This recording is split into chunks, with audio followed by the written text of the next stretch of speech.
సేపు ప్రసంగం చెప్పాను. ఏం చెప్పాను? ఏం చెప్పాను? ఏం చెప్పాను? ఆడవాళ్ళు ఎలా ఉండాలని దేవుడు కోరుకున్నాడు, ప్రస్తుతమైతే ఎలా ఉన్నారు అన్న సంగతి గురించి. దేవుడు ఎలా ఉండకూడదని కోరుకున్నాడు. మీరు ఆగండి. శుభకర్, ఆడవాళ్ళు ఎలా ఉండకూడదు?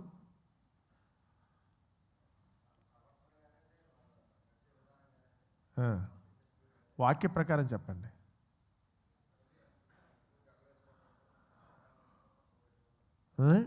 ఆ లెంక చూసి చెప్పండి.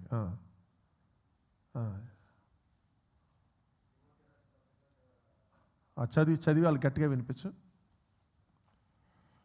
తిమోతి రాసిన పత్రిక 2వ అధ్యాయము చదువు.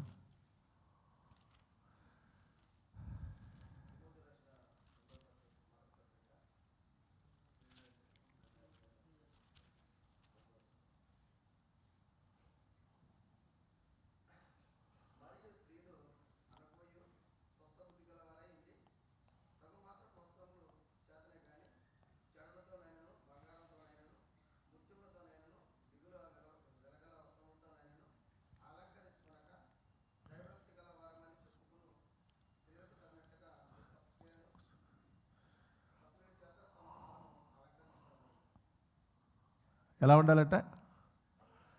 తల్లి మీకు అర్థమైందంటరా? దీప్తి నీకు అర్థమైందా?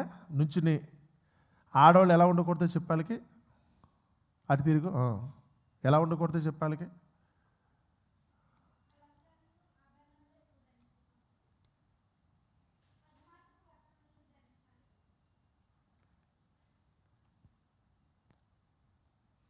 బుద్ధి ఎలా ఉండాలి? స్వస్థ బుద్ధి అంటే ఏంటి? సత్క్రియలు ఎందైతే కనుక వాళ్ళు ఆసక్తి కలిగి ఉండేటట్టుగా చూసుకోవాలి. చేసే పనులు, మీరు చేసే పని ప్రయోజనకరంగా, అందరికీ మేలుకరంగా ఉండాలి. అందరికీ మీరు స్వార్థంగా ఆలోచించకండి. మీరు ఎప్పుడైతే స్వార్థం ఉన్నారో మీ భర్త దగ్గరికి ఇచ్చి ఎప్పుడన్నా మీరు కూర్చో తల్లి. మీరు చాలామంది చేసే తప్పు ఏంటంటే కనుక ఇంట్లోకి వచ్చి భర్త దగ్గరికి వస్తే, మీ అన్నయ్యలతో మనకెందుకు, మీ వదిన చూడు ఏం చేస్తుందో, మనకొద్దు, వాళ్ళకి ఎందుకు, మనం ఏదో వేరే కాపురం పెట్టేస్తే, మనమైతే వేరేగా చూసుకుంటే మనం చూసుకుందాం, నువ్వు అనవసరంగా వాళ్ళతో పెట్టుకోబోకు, వద్దు. భర్త ఏమనుకుంటాడు? మీరు చెప్తుంటే విన్నారని మీరు అనుకుంటాడు. కానీ తను కూడా మనసులో ఉంది కనుక సల్లి ఇది ఎలాగే సమర్థించిందే కదా ఉద్దేశంతో మామూలుగా మనసులో పెట్టుకుని వేరు పెట్టుకోవచ్చు, చూసుకుని చూస్తాడు. కానీ ఏదైనా ఒక సందర్భం వచ్చినప్పటికల్లా మీ బుద్ధి ఏంటో తనకి ఆల్రెడీ ఇంతకుముందు మీరు పలికిన పలుకులు అర్థమవుతుంది. బాబోయ్, ఇది కలహాలు పెట్టేసి మనుషులు వెడగొట్టేసి ఈలోపు ఏదో ఒక రోజున వాళ్ళ అమ్మో, వాళ్ళ నాన్నో, వాళ్ళ అన్నో, వాళ్ళ తమ్ముడో, వాళ్ళ వదిన గారో వచ్చి, నాయన ఇది పరిస్థితి, ఇగో మీ ఆవిడైతే కనుక ఎలా చేస్తుందంటే, మా ఆవిడ అలా అనడో. ఎందుకని? ఆల్రెడీ మీరు అనేశారు. మీరు ఆల్రెడీ దొరికిపోయారు. ఇక్కడ వాళ్ళు అన్నది అనుకుంటే కనుక, అంటే అనని మాట అన్న విషయం చూడండి. ఇక్కడ ఒక విధంగా మీరు అనని మాట వాళ్ళు వచ్చి కనుక మీ మీద కంప్లైంట్ చెప్పినా మీ భర్త ఏమనుకుంటే తెలుసా, తననే ఉంటుంది అంటాడు. ఎందుకని? నాకే చెప్పిందిగా. మీరు చిన్నగానికి లీక్ ఇచ్చారనుకుంటే కనుక తర్వాత పెద్దది వచ్చినప్పుడు కూడా ఇక మీ మాట ఎవరు నమ్మరు. అందుకని బుద్ధి జాగ్రత్త. వేరుండ గోరువాడు స్వేచ్ఛానుసారుడును, అట్టివాడు లెస్సైన జ్ఞానమునకు విరోధి. స్వేచ్ఛగా ఉండాలనుకున్న, అడవిగాడిదలో తిరగాలనుకున్న వాళ్ళు ఎప్పుడు కూడా వేరుగా ఉండాలని కోరుకుంటారు. ఇల్లు విడగొట్టేసేవాళ్ళు, కాపురాలు విడగొట్టేసేవాళ్ళు, లేకపోతే కుటుంబాలు విడగొట్టేసేవాళ్ళు ఎప్పుడైతే కనుక ఈ పని చేస్తున్నారో వీళ్ళు అడవిగాడితో సమానం అన్నాడు దేవుడు. వాళ్ళకి మాట చెప్పినా వినరేళ్ళు. ఇలాంటి వాళ్ళ వల్ల చాలా నష్టం కదా అని. అది ఒక సమయంకి వచ్చేటప్పటికల్లా మిమ్మల్ని కట్టుకున్న వాళ్ళు, మిమ్మల్ని కన్నవాళ్ళు, లేకపోతే మీరు కనుక్కున్న బిడ్డలు కూడా మీ మాట నమ్మరు. మా అమ్మ మనస్తత్వం ఇంతే అంటారు సందర్భంలో మీ పిల్లలే. నా భార్య మనస్తత్వం ఇంతే, నా కూతురు మనస్తత్వం ఇంతే అని చెప్పి చివరికి మీరు మంచి చెప్పినా, నిజం చెప్పినా, లేదు నేను అబద్ధం ఆడలేదు, లేకపోతే నేను చెప్పింది కరెక్ట్ అనుకున్న వాళ్ళు నమ్మరు. ఎందుకంటే ఆల్రెడీ గడిచిన కాలంలో మీరు ఒకసారి లీక్ ఇచ్చారు. ఎట్టి పరిస్థితుల్లో కూడా దాంట్లోకి వెళ్తారు. మీ బుద్ధిదే, మీ బుద్ధి నాకు తెలిసిలేవే, ఇక నువ్వు చెప్పక్కర్లేదు కదా అంటారు. అందుకని ఎప్పుడూ కూడా తొందరపడి నోరు ఎక్కడా కూడా ఇది జారకండి. ఎవరి దగ్గర మాట్లాడినప్పుడు కూడా ఆడపిల్ల అనుకుంటే కనుక చివరికి అదే చెప్తారు. స్వస్థ బుద్ధి గల వారుగా ఉండండి. మీ పిల్లలు కూడా చెప్పండి. అబద్ధం ప్రమాదం. మీరు అబద్ధం ఆడటం ప్రారంభించారనుకుంటే కనుక మీ పిల్లలు నేర్చుకుంటారు. అబద్ధం ఆడేవాళ్ళని అసలు నిజంగానే మనిషికి విలువ ఉండదని మళ్ళీ మళ్ళీ చెప్తున్నాను. ఎవరైనా కానీ మీరు ఎంత గొప్పవాళ్ళైనా కానివ్వండి, మీరు చెప్పేది కనుక కల్పించి కనుక మీరు చెప్తారో, మీ దగ్గర పుట్టగింపి మాటలు ఉన్నాయనుకుంటే ఆ రోజు మీరు చచ్చిపోయినట్లు లెక్క. ఎవరు వినరు. మీరేమనుకుంటారంటే కనుక ఆ సమయానికి నేను చెప్పిన మాట వాళ్ళకి ఆనందం కలిగించింది, నాకు ఏదో గౌరవం తీసుకొచ్చిందని మీరు అనుకుంటారు. కానీ మీరు కల్పించింది అన్న సంగతి తర్వాత ఇవాళ కథ రేపైనా అర్థమైపోద్ది. ఒక్కసారి కనుక మీరు కనుక ఆ ముద్ర వేయించుకున్నారనుకుంటే మీరు నెత్తినోరు కొట్టుకున్నారు. ఎప్పుడైనా నిజం చెప్తున్నప్పుడు కూడా ఎవ్వరు వినరు. మీరు ఎంత చెప్పినప్పుడు కూడా వినరు. ఇంకంతే. ఆ మాటకైతే కనుక విలువ అసలు అడగను కూడా నువ్వు చేసావా అని కూడా అడుగుతూ కూడా అడగరు. బైబిల్ చరిత్రలో అయితే కనుక ఆడపిల్లల దగ్గరికి వస్తే వాళ్ళు ఎక్స్ప్లెనేషన్ కూడా అడగలేదు. కొంతమంది నువ్వు నిజంగా చేసావా అని అడగలేదు. నువ్వు నిజంగా ఈ తప్పు చేసావా అని అడగలేదు. నువ్వు చేసుంటావు అన్నారు. ఎంత ఒకటే మాట. అది అక్రమంగా నింద మోపినప్పుడు కూడా నింద నిజమైపోయిందే తప్ప అక్కడ మాత్రం కాదంటానికి మాత్రం లేదు. అందుకనే మీరు జాగ్రత్త. మీరేంటంటే ఆ సమయానికి ఎదుటివారిని మెప్పించడం కోసమైతే కనుక ఆ సమయానికి ఏదో ఒక అబద్ధం మాట్లాడేసి ఆ సమయానికి వాళ్ళని ఏదో ముప్పించడం కోసం ఆనంద పెట్టడం కోసం మాట్లాడుతూ ఆడపిల్లలకి ఇది ఆడవాళ్ళలోనే ఉంది. ఇది కల్పించి చెప్పడం అనే మాట దగ్గరికి వస్తే కనుక ఇదే. ఆ దాని వలన అయితే కనుక మీ క్యారెక్టర్ చెడిపోయింది. మీ క్యారెక్టర్. అందుకని ఇక్కడ చెప్పేటప్పుడు ఎలా ఉందో తెలుసా? సంఘములో స్త్రీలు మౌనంగా ఉండాలి అంటే అర్థం ఏంటి? మీరు చెప్పిన అబద్ధమే చెప్తారు కనుక దేవుని సన్నిధిలో సత్యం మాట్లాడాలి కనుక మీ నోట్లో సత్యం ఉండదు కనుక మీరు దేవుని సన్నిధిలో నోరు విప్పకుండా ఉంటే మంచిది అని. ఇప్పుడు కూడా చూడండి, నిజంగా అలాగే జరుగుతుంది. ఆ యూట్యూబ్లో దగ్గరికి టీవీల దగ్గరికి వస్తే కనుక పనికి మాలిన చెత్త ఆడపిల్లలైతే మా ఇంట్లో ఎలకలు ఉన్నాయి, ఎలకల కోసం దేవుడికి ప్రార్థన చేస్తే కనుక పిల్లులు పంపించాడు, నన్నైతే కనుక కొంతమంది అయితే కనుక ఇచ్చేశారు, నేను ఆ టైంలో అయితే కనుక ఫోన్ తీసి మాట్లాడితే కనుక వెళ్ళిపోయారు, అదవుతా పోరంబోకముండ మరి దాని పేరేంటో తెలియదు కానీ ఒక చిన్నపిల్ల తెగ చెప్పేస్తుంది ఈ మధ్యకాలం సొల్లు.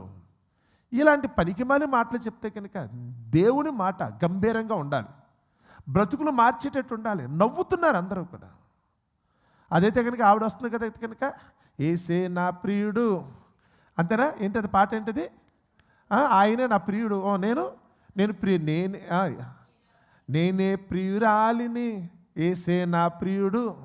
నిజమేనా? మరి నువ్వు నేనేమవుతాం? ఏమవుతాం? ఇలాంటి పనికి మాలిన చెత్త ఆడపిల్లలు అంటే ఈరోజు వాళ్ళు ఉంచుంటే కనుక దండం పెడతామమ్మా మీరు నోరు మూసేయండి. ఈరోజు నాలాటోళ్ళు అయితే కనుక చాలామంది అయితే కనుక వాళ్ళు చెప్తే అమ్మా నీకు దండం పెడుతూ వదిలేసి మాట్లాడకండి. మన జనవరి 1కి అయితే కనుక మీ దగ్గర వచ్చినప్పుడు ప్రసంగాలు చెప్పించడానికి కూడా భయం వేసి ఆగిపోయాను. పరిస్థితులు అలా వచ్చేస్తున్నాయి. ఇక్కడ కూడా అయితే కనుక ఏసే నా ప్రియుడు క్యారెక్టర్లు వచ్చేసినాయి కొంతమందికి, లేకపోతే కనుక ఈ సాక్ష్యాలు చెప్పే క్యారెక్టర్లు కొంతమందికి వచ్చేసినాయి. మనసులో అయితే కనుక తెలియకుండా ఉప్పొంగిపోతాం. కొంచెం నేర్చుకుంటే చాలు. ఏదో దేవుని గురించి కొద్ది మాట 4 మాటలు చదివితే చాలు, నేనేదో గొప్పదాన్ని అయిపోయాను కదా, నేనేదో గొప్పవాడిని అయిపోయాను కదా. వేళాకులం కనపడుతుందా? దేవుని సన్నిధి అంటే కనుక దేవుడు చెప్పే మాట అనుకుంటే కనుక మీరు చదువుకుని ఒక మొక్క వచ్చేస్తే కనుక సరిపోయింది అనుకుంటున్నారా? ముందు అనుభవం ఉండాలి కదా. ప్రాక్టీస్ ఎక్సర్సైజ్ అంటారు. ముందు జీవితానికి దాన్ని చూసుకుని దెబ్బలని తగిలిన తర్వాత చూసుకున్న తర్వాత అప్పుడు తెలుస్తుంది అక్కడ అది. అందుకని మాట వచ్చినప్పుడైతే కనుక పౌలు గారు అయితే కనుక మీరు సైలెంట్గా ఉండండి ప్లీజ్ అన్నాడు ఆయన. మీరు మాట్లాడకండి. మీ ప్రవర్తన ఎలా ఉండాలనుకున్నప్పుడు పౌలు గారు అలా అంటే కనుక పేతురు గారు ఏమన్నారు తెలుసా? ఆయనే ఉన్నాడు. ఒకసారి ఆయన చదివిన తర్వాత మనమైతే కనుక అసలు సబ్జెక్టులోకి వెళదాం. పేతురు గారు కూడా ఆడపిల్లల దగ్గరికి వచ్చినప్పుడు ఆయన ఏమన్నాడో ఒకసారి చదువుతున్నాను. 3వ అధ్యాయము 1 పేతురు 1వ వచనం నుంచి. మగవాళ్ళు ఎవరో మాట్లాడకూడదు, ఓన్లీ లేడీస్. తిట్టుకుంటే వాళ్ళు తిట్టుకుంటారు, మధ్యలో మనం తిట్టామనుకో వాళ్ళు వేరేగా అనుకుంటారు. అటువలే స్త్రీలారా మీరు మీ స్వపురుషులు అంటే కనుక తండ్రి, భర్తని గురించే కాదు అక్కడ, తండ్రి, అన్న లేదా తమ్ముడు, లేకపోతే కనుక భర్త, కనుక్కున్న పిల్లలు, ఎందుకంటే మీ పక్కన ఒక పురుషుడు తోడు. మీరు ఏది చేసినప్పుడైతే కనుక మామూలుగా అయితే కనుక ఒక మగవాని యొక్క సాహచర్యంతో ఉండేటట్టుగా, ఒంటరిగా మీరు వెళితే కనుక సమాజం హర్షించదు. మిమ్మల్ని అయితే కనుక తప్పుగా చూస్తుంది, ఎరాటిక్గా చూస్తుంది. మీరు ఏ పనినే చేయండి, ఒంటరిగా మీరు వెళ్ళారనుకుంటే కనుక నలుగురు మిమ్మల్ని గురించి మరొకలా అనుకుంటారు. మీరు అందుకనే ఒక వయసుకు వచ్చినప్పటికల్లా తల్లిదండ్రులు కూడా ఎంత గొప్పగా ప్రేమించిన భర్తను ఎందుకు ఇస్తారంటే కారణం అదే. భర్త వచ్చిన తర్వాత కొడుకునో కూతునో కనుక్కోలు ఎందుకు అంటారంటే కారణం ఎవరో ఒకరు తోడు ఉండాలి. మీరు ఒంటరిగా వెళుతున్నారు అనుకుంటే కనుక, ఇందాకే చెప్పాను కదా, హిందూ సమాజం అయితే కనుక మీరు ఒంటరిగా ఎప్పుడైతే వెళ్తున్నారో వాళ్ళ దృష్టిలో మిమ్మల్ని ఎలా చూస్తారో తెలుసా? ఇది చెడిపోయింది. ఇలా అయితే కనుక చేయకుండా పనులు చేయడానికి వెళ్తున్నారని ఒక ముద్ర వేసేస్తున్నారు. ఈరోజు కూడా దౌర్భాగ్యులు నిజంగానే అలాగే చేస్తున్నారు. కొంతమంది ఆడవాళ్ళు కూడా అయితే కనుక ఈరోజు ఆ పనే చేస్తున్నారు. అందుకని మీరు చేసేటప్పుడు స్వపురుషులకు మీరు ఏం చేయండి? ఎందుకంటే ఇంట్లో భర్తని మీరు ఎదిరిస్తున్నారనుకుంటే కనుక పరోక్షంగా మరొక ట్రాక్లో ఉన్నారనే కదండి.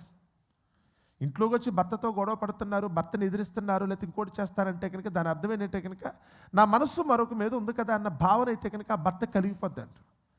వేరొకరి మీద మనసు ఉన్నది కనుకే కదా నన్ను ఎదిరిస్తోంది, నన్ను కాదంటుందంటే దాని అర్థం ఏంటి? నేను వద్దనుకుంటుందా దాని అర్థం ఏంటి అని చెప్పైతే కనుక తను మరొకలాగైతే కనుక ఆలోచించే పరిస్థితి వస్తుంది. అందుకని మీ స్వపురుషులకు మీరు ఏం చేయండి? లోబడండి. ఎప్పుడు కూడా గౌరవించండి, యజమానుడిగా గౌరవించండి. అదే చెప్పాడు కింద చదువుకుంటూ వస్తే, అందువలన వారిలో ఎవరైనాను వాక్యమునకు అవిధేయులైతే వారు భయముతో కూడిన మీ పవిత్ర ప్రవర్తన చూసి, మీ భర్త దగ్గర, మీ తండ్రి దగ్గర, మీ కొడుకు దగ్గర, లేకపోతే కనుక మీ అల్లుడి దగ్గర, మీరు ఎవరైనా కావచ్చు, మీ పవిత్ర ప్రవర్తన కనపడాలి. మీరు ఎక్కడ వీక్ అయిపోయారో చెప్పాను కదా, ఇందాకే చెప్పాను కదా. మిమ్మల్ని ఎందుకు నమ్మట్లేదో తెలుసు ఎవరు? మీరు భక్తిలో ఉన్నారనుకున్నప్పుడు కూడా, మీరు ప్రార్థనకి వెళ్తున్నప్పుడు కూడా మీ భర్త పకాలించి నవ్వుతున్నాడు. మీ కొడుకు కూతురు కూడా దేవుని సన్నిధికి రమ్మంటే కనుక వెళ్ళమ్మా, ఇక్కడ పనుందులు వెళ్ళమ్మా అనేది మీరు విలువలేదు.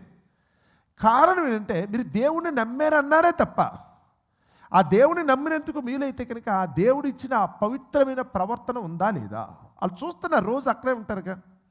ఇప్పుడు నేనంటే మీరు ప్రార్థనకు వచ్చినప్పుడు నేను మిమ్మల్ని చూసినప్పుడు అయితే కనుక ఇక్కడ కూర్చున్న కొంతమంది మీద నాకు ఒక అభిప్రాయం ఉంటుంది. అబ్బో వీళ్ళైతే కనుక చాలా భక్తిగా ఉంటారనే ఉద్దేశంతో మిమ్మల్ని చూసి గౌరవంగా చూస్తాను. మీరు నాకు ఉండేది, మీ దగ్గర ఉండేది అలా 1 గంట 2 గంటలు కనుక ఇది మాత్రం నాకు తెలుసు. కానీ వాస్తవంగా ఆలోచిస్తే కనుక రోజంతా మీతో ఉంటారు. వాళ్ళు రోజంతా ఉంటారు, 24 గంటలు మీ దగ్గరే ఉంటారు. మీ భర్త మీతో కాపురం చేసేవాడు, మీ పిల్లలు మీ పక్కల పండుకునేవాళ్ళు. వాళ్ళు మీరు పెట్టేది తింటూ మీరు ఏం చేస్తున్నారో, మీరు ఏం మాట్లాడుతున్నారు, ఇవన్నీ దగ్గరుండి చూస్తారు మీ కుటుంబీకులు. మీ కుటుంబీకులకి మీరు దేవుణ్ణి నమ్మారని చెప్పి కూడా మీ ప్రవర్తన సరిగా లేకపోతే ఇదంతా హంబక్కే తప్ప, ఇది అబద్ధమే తప్ప, ఇది నిజం కాదన్న సంగతి పరోక్షంగా వాళ్ళ విశ్వాసాన్ని కూడా చెడగొట్టిన దౌర్భాగ్యులు ఎవరైతే తెలుసా? మీరే అవుతారు. మీరు దేవుని నమ్ముకున్నప్పుడు కూడా మీలో ఏ మార్పు లేదంటే, మీరు దేవుని నమ్మేమని చెప్పి కూడా మీలో కనుక ఏ మార్పు లేకుండా మీలో పవిత్రత రాలేదనుకుంటే, మరి దేవుని నమ్ముకుంటే పవిత్రత రావాలి కదా, సంథింగ్ ఏదో చేంజ్ ఉండాలి కదా. మీలో మార్పు లేదు అనుకుంటే కనుక దేవుణ్ణి నమ్ముకోవటం వల్ల ఏంటి ప్రయోజనం ఉద్దేశంతో వాళ్ళని నమ్మవలసిన వారు కూడా ఈరోజు నమ్మకుండా పోతున్నారు. నమ్మవలసిన వారు కూడా ఈరోజైతే కనుక నమ్మకుండా వెళ్ళిపోతున్నారు. కానీ వాళ్ళు మిమ్మల్ని చూడాలట. నా భార్య బయటికి వెళ్ళినప్పుడు కూడా సాక్ష్యం చెప్పాలి. ఏమోలే, నేను ఎంత తిట్టినా ఎంత కొట్టినా కానీ తాను మాత్రం దేవుణ్ణి నమ్ముకుంది, నన్ను ఒక్క మాట అనదు. ఏమైనా కానీ తానైతే కనుక కొట్టినా తిట్టినప్పుడు కూడా మౌనంగా ఉంటే నేను ఎప్పుడు మారతానని ఎదురు చూస్తుంది. లేదు, నా భార్యను మోసం చేయకూడదు, నా భార్యకి అయితే కనుక నేనైతే కనుక చెప్పిన మాట నేను కూడా వెళ్ళాలన్న భావన వాళ్ళకి కలిగేటట్టుగా మీ పవిత్ర ప్రవర్తన అది మీకే తెలియాలి. మీ భర్తతో మీకున్న పవిత్ర ప్రవర్తన అనేది బయట నుంచి నాలాంటి వాడు చూసి చెప్తే కుదరదు. మీ అమ్మకే నాన్నకో అత్తకే మామ కూడా సంగతి తెలియదు. మీకు మీ భర్తకి మధ్యన ఏం జరుగుతున్న సంగతి. మీరు పవిత్రాలైతే కనుక మీ ఆలోచనలో తేడా ఉంటుంది. స్వస్థ బుద్ధి ముందే చెప్పాను. మీ కోరికల్లో తేడా ఉంటుంది. మీ ప్రియారిటీస్ అన్నప్పుడు మీ ప్రాధాన్యతలు ఏం కోరుకుంటున్నారు? దేవుణ్ణి నమ్ముకున్నామని చెప్పి భర్త దగ్గరికి వెళ్ళైతే కనుక మీరైతే కనుక చేరుకోవడమని గొడవ పెడుతున్నారు అనుకోండి, మిమ్మల్ని ఏమంటారు చెప్పండి. మీరు దేవుని నమ్ముకుని కూడా అయితే కనుక అది లేదు ఇది లేదని పోచి పెడుతున్నారు అనుకుంటే కనుక మిమ్మల్ని ఏమంటారు చెప్పండి. నమ్మలేకపోతున్నారు అనుకుంటే కారణం అది. మిమ్మల్ని నమ్మాలి. నీ భర్తకైతే కనుక నీ మీద నమ్మకం కలగాలి, అప్పుడే నువ్వు చెప్పిన మాట వింటాడు.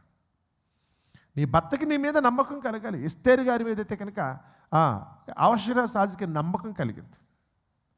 ఆ నమ్మకం కలిగిన తర్వాతనే బాధ్యతనైతే కనుక ఆవిడకి అప్పగించాడు. మరియమ్మ గారి మీద దేవునికి నమ్మకం కలిగిన తర్వాతనే ఆ గొప్ప పనిని అయితే కనుక ఆమెకి దేవుడు అప్పగించాడు. ఎవరైనా అంతే, నమ్మితేనే ఇస్తారండి తన పని. నేను నమ్మితేనే బాధ్యత నీ చేతిలో పెడతారు, నమ్మకపోతే కుదరదు. మీ మీద నమ్మకం లేకపోతే కుదరదు. నేనేనంతే. ఈ పని కనుక ప్రభావతికి చెప్తే కనుక చేస్తారు అనుకుంటే కనుక నమ్మితేనే. ఇగో మీకు నోట్సులు కావాలనిపించింది, రాస్తున్నారు కదా పుస్తకాలు, మీకు కొంతమంది కాగితం మీద రాసేస్తున్నారు. ఓ 40 పేజెస్ బుక్ పెడితే కనుక అది నోట్స్ రాసుకుంటారు. మీకు అవసరం అది ఇప్పుడు కాదు, ఆ రాసుకుని ఇలా దాన్ని అలాగే పెట్టుకోండి. దేవుని కృప ఉంటే కనుక మీకు ఆసక్తి ఉంటే కనుక మళ్ళీ మళ్ళీ మళ్ళీ చదవండి. లేదనుకుంటే అలా పెట్టండి. ఒక రోజుకి ఆ పుస్తకం విలువ మీకు తెలిసి వస్తుంది. ఈరోజు మీరు రాస్తే. అందుకనే చెప్పాను భీమేష్కి, నన్ను ఆ పుస్తకం తీసుకొస్తావా అని. అన్నానో లేదో అరగంట గడిచి మీరు వెళ్ళి టీ తాగుతున్న టైంలో తానేం చేసుకొచ్చాడు? తను చేస్తాడనే సంగతి తెలిసే నేను తనకి చెప్తాను.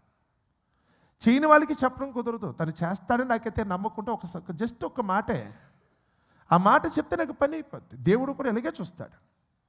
మీకు చెప్తే కనుక చేస్తారు అనుకుంటేనే మీకు ఏ పని అప్పగిస్తాడు. ఆయన ఎన్నిక తప్పు కాదు. ఎదిరిస్తే కనుక కోప కూడా పడతాడు. మోషే చేస్తాడని నీకు తెలుసు, కానీ మోషే ఏం చేశాడు? ఇశ్రాయేలు మీద తనకున్న వ్యతిరేకతను బట్టి వెళ్ళనని మొరాయించడం ప్రారంభించాడు. కానీ దేవుడైతే కనుక నోరు మూసుకొని నేను చూసుకుంటాలే అని అన్నట్టుగానే మోషే నమ్మకంగా చేస్తాడు. మోషేకి ఆ క్యాలిబర్ ఉంది, ఆ సంగతి తెలుసు ఆయనకి.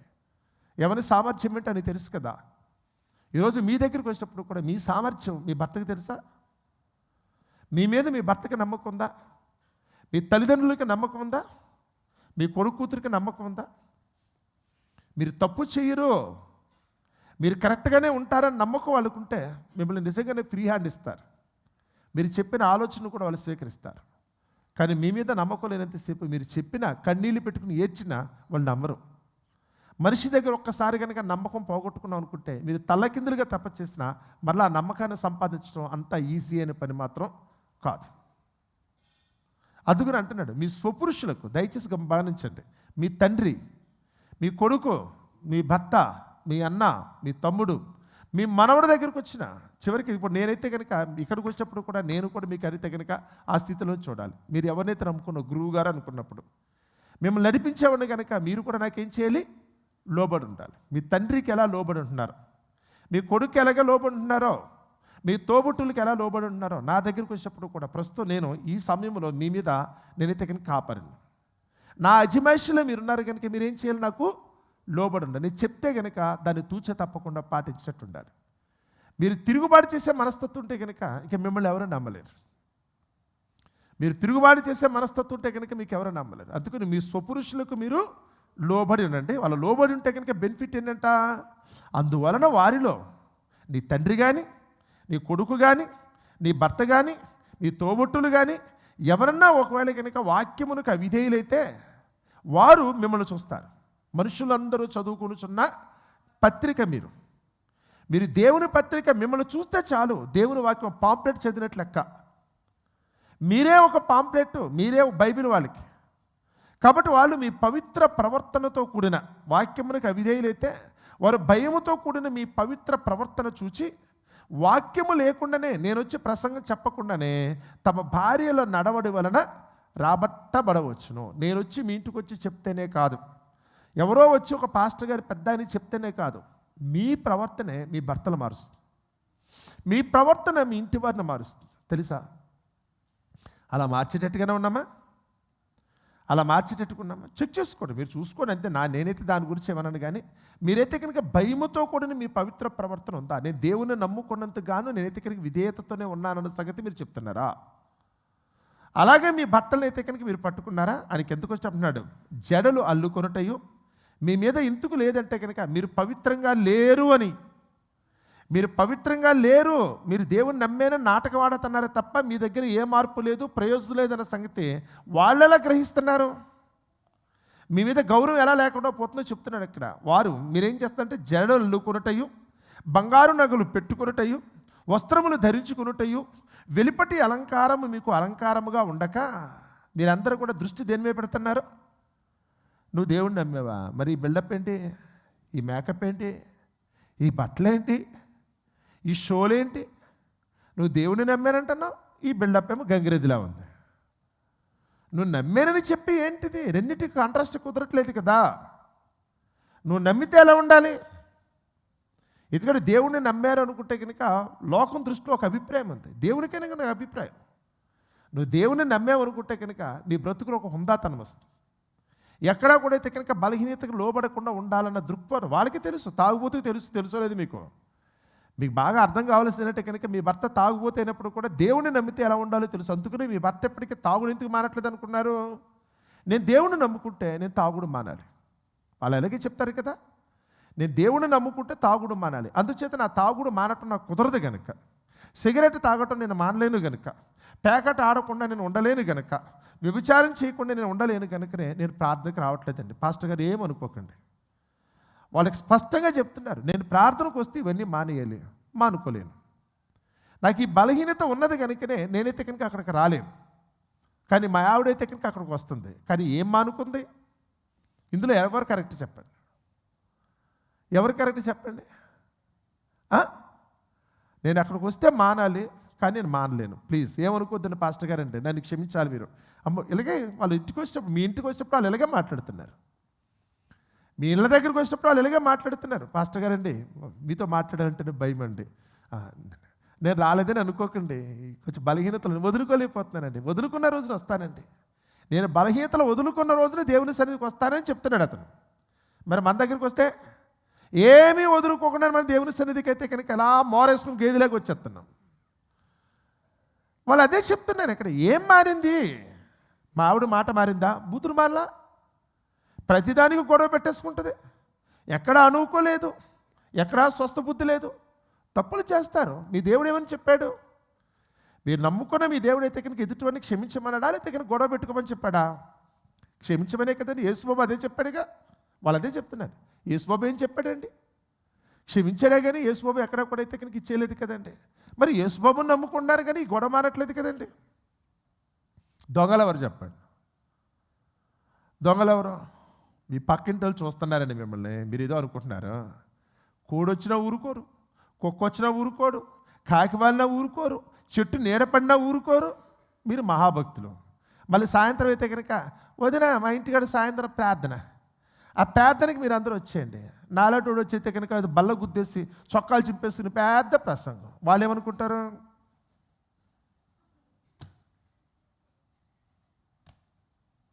ఎందుకంటే వాళ్ళు అలాగే ఉన్నారు. మీ వలన మీ ఇంటోళ్ళ ముందు కూడా మా పరుగు పోతుంది.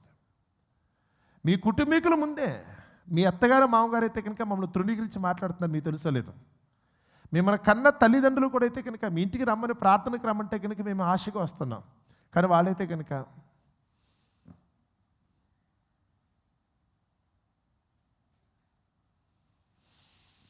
పాస్టర్ గారండి మీకు విషయం చెప్పాలండి. వెళ్ళేటప్పుడైతే కనుక వాళ్ళు గుండె జల్లుమంటుంది. ఏ సీరియల్ బాంబే చేస్తున్నారు కదా అని. మా కోడల దగ్గరికి వస్తేనండి అంతా ఉంటుంది. కానీ మా కోడల విషయాల గురించి మీతో మాట్లాడాలండి. ఆమె కొంచెం పని ఉందే, ఏమనుకోద్దు, నేను మీతో మాట్లాడతాను, తర్వాత మీతో మాట్లాడతాను కదా. తడొచ్చేస్తుంది. ఎందుకంటే తెలుసు నాకు మీ గురించి తెలియదని కాదు, కానీ ఏదో ఒక రోజు మీరు మారతారన్న చిన్న ఆశ. మీరైతే కనుక ఏదో ఒక రోజు మారుతారు. ఎందుకంటే దేవుడు కూడా అలాగే చూస్తున్నాడు, మారాలని చూస్తున్నాడు. ఇప్పటికీ ఆయన దీర్ఘశాంతం వహిస్తున్నాడు. నేను తొందరపడక్కలా. ఈ పూటే మారమని కూడా నేను చెప్పట్లేదు. నేను ఇప్పుడు కూడా చెప్తున్నాను కదా.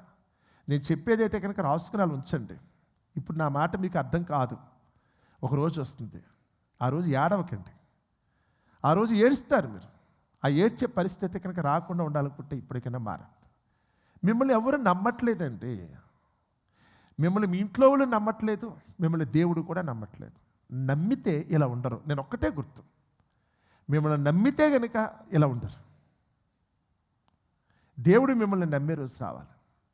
మీకు ఏముండాలనుకున్నప్పుడైతే అంటున్నాడు, ఎవరన్నా ఒకళ్ళు కనుక మీ ఇంట్లో వాళ్ళు కనుక దేవుని ఎరగిన వారు ఉంటే వారు భయముతో కూడిన మీ పవిత్ర ప్రవర్తన చూసి వాక్యము లేకుండానే తమ భార్యల నడవడి వలన రాబట్టబడవచ్చును. కొరింథీ రాసిన పత్రిక వెళ్తే కనుక, ఓ స్త్రీ నీ భర్తను నువ్వు రక్షించగలవు, ఇది నీకు ఇది నువ్వే. ఎవరు చెప్తారు? 24 గంటల దగ్గరుండేది నువ్వే, భోజనం పెట్టేది నువ్వే కదా, తనకైతే కనుక సమస్తం సమకూర్చి పెట్టేది నువ్వే కదా, కూర్చుని కబుర్లు చెప్పేది నువ్వే కదా, సంతోష ఆనందాలను పంచేది నువ్వే కదా. చూడండి, ద్వితీయోపదేశకాండం 6వ అధ్యాయం చదువుతున్నప్పుడు దేవుని వాక్యం ఎప్పుడు చెప్పాలి అని అక్కడ రాశారు. ఇక్కడ ఎప్పుడు చెప్పాలి? నువ్వు కూర్చున్నప్పుడు, నువ్వు ప్రయాణంలో ఉన్నప్పుడు, నువ్వు మాట్లాడుకున్నప్పుడు. ఎవరికి వస్తుంది? నాకు వస్తుంది అవకాశం.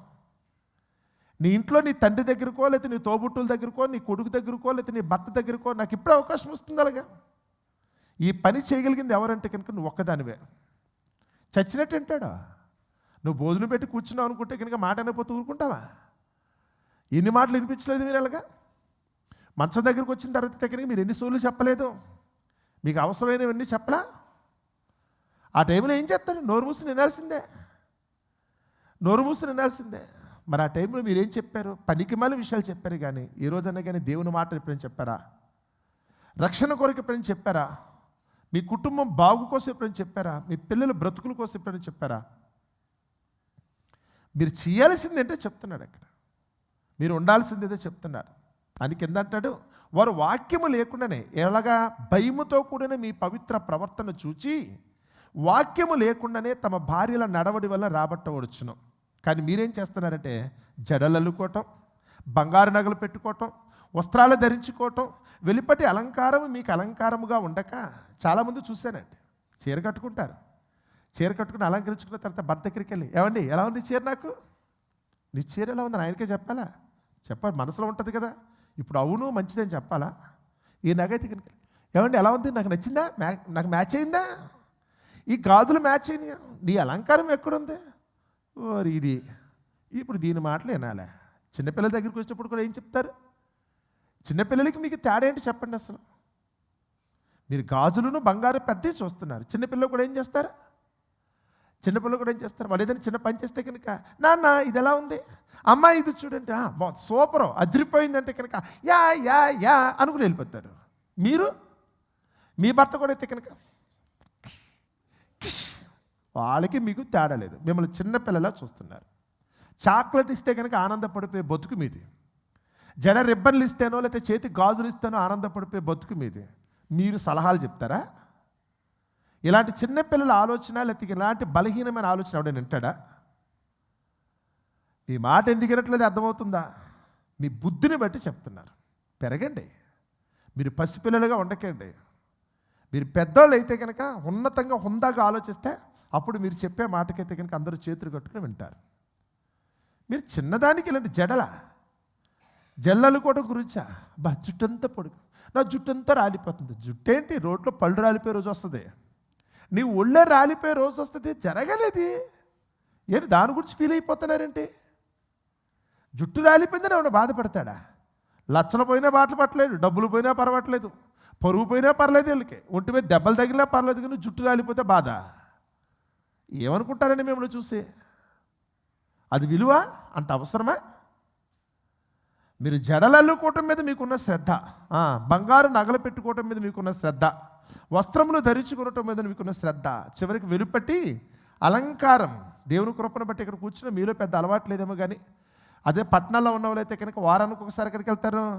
బ్యూటీ పార్లర్లో ఐబ్రోస్, లిప్స్టిక్లు, మొహానికి ఫేషియల్స్. ఇది గుంతలడిపోయిన మొహం, ఇది ముసలిది అయిపోయింది కదా, ఇంకా ముసలిది అయిపోయి మేకప్లు ఎందుకు అంటే వినరగా.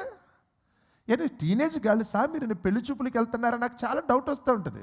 ఇప్పుడు పెళ్లి కాని పిల్లలు అనుకోండి, మరి ఈరోజు అవసరం కనుక అందంగా లేకపోతే చేసుకోవట్లేదని ఉద్దేశంతో ఏదో పెళ్లి కాని పిల్లలు ఏదో కుస్తీ పట్టాలి అనుకుంటే అర్థమవుతుంది. పెళ్ళి అయిపోయి పిల్లలే కానీ ఆ పిల్లలే పెళ్ళిడికి వచ్చేసిన తర్వాత కూడా ఇప్పటికి నీ బ్యూటీ పార్లర్ అంటే కనుక నేను ఏమంటారు చెప్పు? ఏమంటారు? వారి గౌరవం ఉండదు కదండి. నువ్వు అందంగా కనపడిపోతే కనుక భర్త ప్రేమిస్తాడా? ఎవడైనా మీకు చెప్పింది ఆ సంగతే? అందాన్ని బట్టి భర్త ప్రేమించడం తెలుసా మీకు ఆ సంగతి? ఒకసారి ఇది మూసి ఏదో జస్ట్ అలా చేతితో పట్టుకోండి. ఆదికాండము 2వ అధ్యాయం, ఆదికాండము 2వ అధ్యాయం 18వ వచనం నుంచి మీ అందరికీ బాగా సుపరిచితమైన సన్నివేశం. ఏంటది? ఆదాము ఒంటరిగా ఉన్నాడు, నరుడు ఒంటరిగా ఉండటం మంచిది కాదు, అతనికి సాటి అయిన సహాయము చేయదు. అంటే మీ భర్త అనుకోండి, సపోజ్ మీ భర్తకట సాటి అయిన సహాయంగా తోడుగా ఉండాలని చెప్పి దేవుడు నిర్ణయించుకున్నది కానీ అతని దగ్గరికి ఏం తీసుకొచ్చాడు? ప్రతి భూజంతువును ప్రతి ఆకాశ పక్షిని నేల నుండి నిర్మించి ఆదాము వాటికి ఏ పేరు పెట్టునో చూచుటకు అతని యొద్దకు వాటిని రప్పించాను. అంటే ఈరోజు సృష్టిలో కనపడుతున్న ప్రతి జీవిని ఎవరి కోసం తయారు చేశాడు దేవుడు? ఆదాము కొరకు చేశాడు. బాగా గుర్తుపెట్టుకోండి. అందులో ఏమేముంది? నెమలుంది, చక్కగా నాట్యం చేసి అందమైన డ్రెస్తో. తెలుసు కదా నెమలికి ఉన్న ఆ టైప్ ఆఫ్ ఇది ఇంకెవరికి ఉండదు. మనకి తెలిసినంత వరకు మిగతా మనకి తెలియని ప్రపంచంలో మంచి మంచి పక్షులు ఉన్నాయండి, కానీ నెమలి వరకు వస్తే కనుక చాలా బాగుంటుంది. ఓ రామచిలుక వచ్చి ఉంటుంది, ఓ పావురం వచ్చి ఉంటుంది, ఇవన్నీ కూడా వరుసనే. మీరు ఏమైతే చూస్తారో ఆ పక్షులన్నీ వచ్చినాయి. అలాగే ఒక కుక్క వచ్చింది, ఒక గుర్రం వచ్చింది, ఒక గాడిద వచ్చింది, సింహం వచ్చింది, పులి వచ్చింది, కుందేలు వచ్చింది. ఇవన్నీ తీసుకొచ్చాడు. ఇవన్నీ తీసుకొచ్చినప్పుడు ఒక్కోదానికి ఒక స్పెషల్ ఉందంట. కోయిలను తీసుకొస్తే కనుక కోయిలు ఏం చేయగలదు? మంచి స్వరంతో పాట పాడగలదు. నెమలైతే కనుక నాట్యం చేయగలదు, అంతేనా? చిలుక దగ్గరికి వస్తే కనుక కబుర్లు చెప్పగలదు. ఇవన్నీ వచ్చినా బాగా గుర్తుపెట్టుకుని, ఇవన్నీ కూడా ఒక్కొక్క విషయంలో ఒక్కొక్కటి స్పెషల్. ఇది గుర్రం బాగా పరిగెత్తగలదు, గాడిదైతే కనుక బాగా బరువు మోయగలదు, ఏనుగును చూస్తే చూడడానికి భీకరాకారంగా కనపడుతూ ఉంటుంది, పులిని చూస్తే కనుక మరొకలా ఉంటుంది, ఒక్కొక్కటి ఒక టైప్. కానీ వీటిలో దేని యందు కూడా ఆదాము ఇష్టపడలేదు. ఇవేవి కూడా తనకి నచ్చలేదు.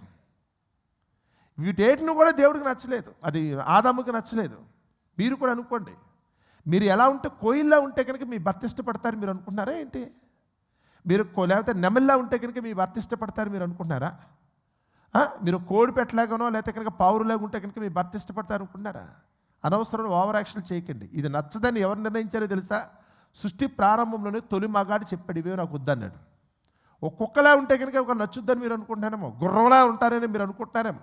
గజ్జల గుర్రం అంటారు, ఇదిగో చాలామంది గుర్రాలాగా తయారై తిరుగుతున్నారు. పోనీ టైల్ అంటారు. పోనీ టైల్ అంటే ఏంటి? వెనకాల గుర్రం తోక. పోనీ టైల్ అంటే కనుక గుర్రం పిల్లపు తోక అంటారు. ఇప్పుడు ఇక్కడ కూర్చుని చాలామంది అయితే కనుక పోనీ టైల్ వేసుకొస్తా ఉంటారు. అంటే పోనీ టైల్ ఏంటి? ఇక్కడ వేసుకుని రబ్బర్ బ్యాండ్ పెడతారు చూసారా, ఆ రబ్బర్ బ్యాండ్ పెడితే దాన్ని పోనీ టైల్ అంటారు. గుర్రం తోక, గుర్రానే నచ్చలేదు దానికి, గుర్రం తోక ఎందుకు నచ్చుతుంది మొగుడికి? మీ భర్తకి అవేమీ ఇష్టం లేదండి. నాకు నచ్చాలి అనుకుంటే కనుక ఎలా ఉండాలనుకున్నప్పుడు ఆదాము ఒక్కటే చేస్తాడు. అలా ఎలా ఉండాలంట? నీ భర్తకి నచ్చాలనుకుంటే కనుక ఎలా ఉండాలనుకున్నప్పుడు చూడండి, అక్కడ 23వ వచనం, 2వ అధ్యాయం 23వ వచనం చదవండి.